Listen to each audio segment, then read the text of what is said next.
Let us begin with the first module, that is the maths behind the cryptographic algorithms, the finite fields and number theory concepts. In finite fields, we'll be learning about three important characteristics, that is group, ring and fields, because we have to learn about a group of elements. We'll be taking an element within this subset, a set of elements. Let us consider G as some random space. We have n number of elements in it, numbers in it. So if we choose any element and if we use it for encryption, we also have another important task at the receiver side, that is the decryption process. So the decryption process should give you the actual result. So whatever function you are using in encryption, the same inverse function if you use in decryption, then only you will get the actual plain text. Hence, in order to get such values, so the inverse should give the actual number itself. That is why we are very particular in choosing the elements, those who are satisfying some of the properties.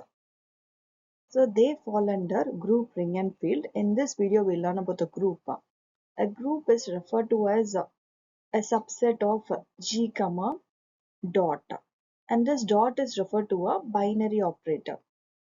And we will be taking an ordered pair of elements A comma B, so that A dot B is also in the group G, and it should satisfy the following properties, then only they will be called as they'll be in the group.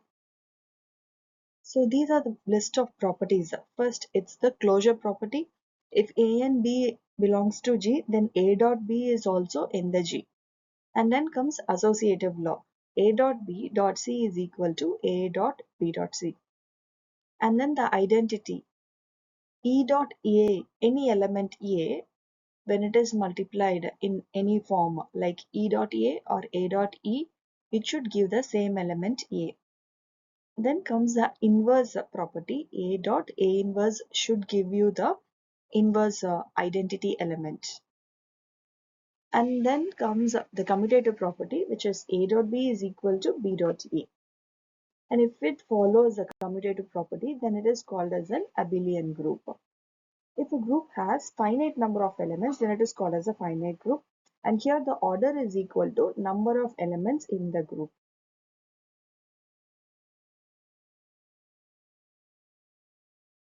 So about the cyclic group.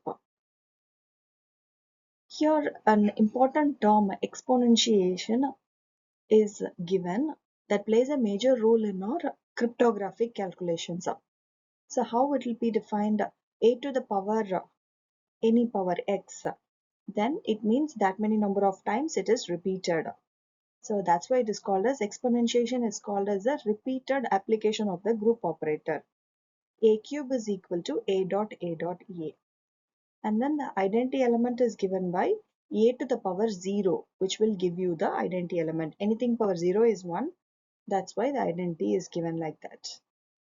And comes the cyclic group. A group is cyclic if every element is the power of some fixed element, which is B is equal to A to the power K.